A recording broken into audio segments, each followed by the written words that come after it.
Merdeka, merdeka, merdeka. Halo semua, perkenalkan saya Della Olivia Katrina Kalangit, peserta pelatihan dasar CPNS Puslapbang KDOD Angkatan 15 dari Politeknik Negeri Samarinda. Jurnal kali ini akan membahas tentang wawasan kebangsaan dan nilai-nilai bela negara. Yuk kita simak!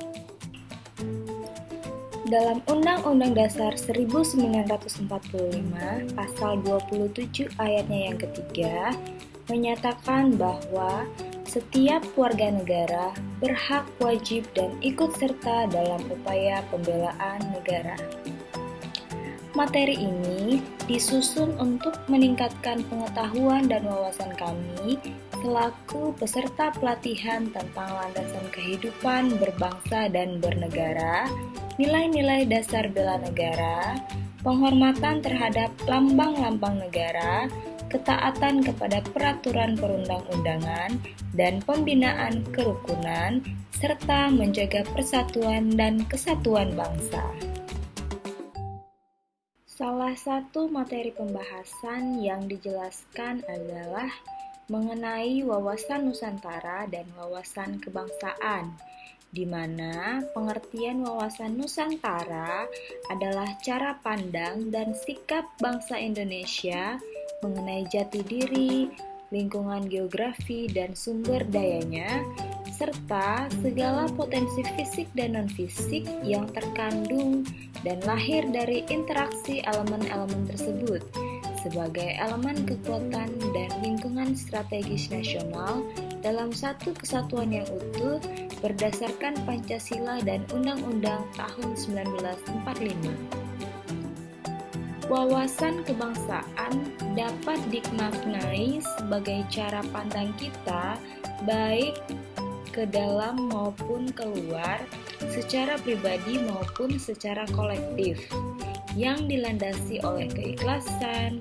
keinsyafan, dan rasa syukur atas personalitas, identitas, dan segenap keberadaan kita sebagai bagian dari bangsa Indonesia untuk terus mengembangkan berbagai kelebihan yang dimiliki, serta memperbaiki kekurangan-kekurangan yang ada demi keselamatan, keutuhan, keberlangsungan, dan kemajuan bersama sebagai bangsa Indonesia.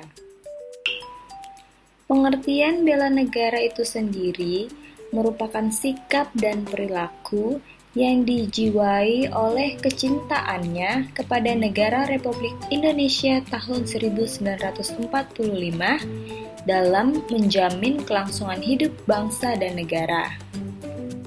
Dalam hal ini, nilai-nilai dasar negara yang ingin ditanamkan pada setiap warga negara adalah yang pertama, cinta tanah air.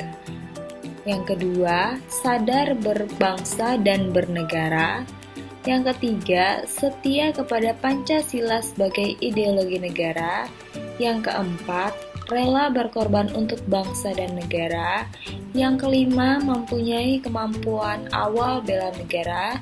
Dan yang terakhir adalah semangat untuk mewujudkan negara yang berdaulat, adil, dan makmur. Kerukunan hidup harus diwujudkan di dalam semua kehidupan, baik dalam kehidupan agama, sosial, ekonomi, budaya, politik, maupun pertahanan keamanan.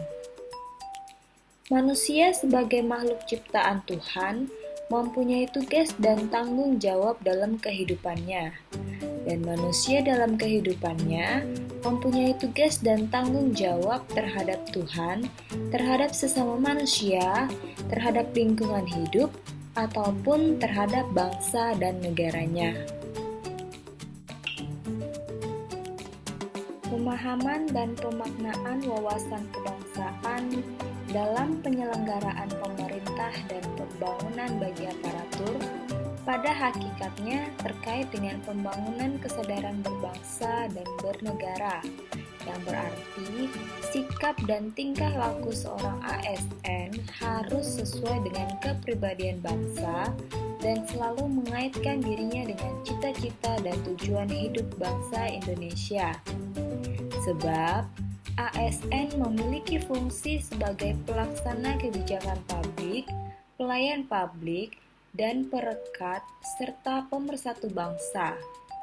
Selain itu juga, ASN memiliki peran sebagai perencana, pelaksana, dan pengawas penyelenggara tugas umum pemerintah dan pembangunan nasional melalui pelaksanaan kebijakan dan pelayanan publik yang profesional, bebas dari intervensi politik, serta bersih dari praktik korupsi, kolusi, dan nepotisme.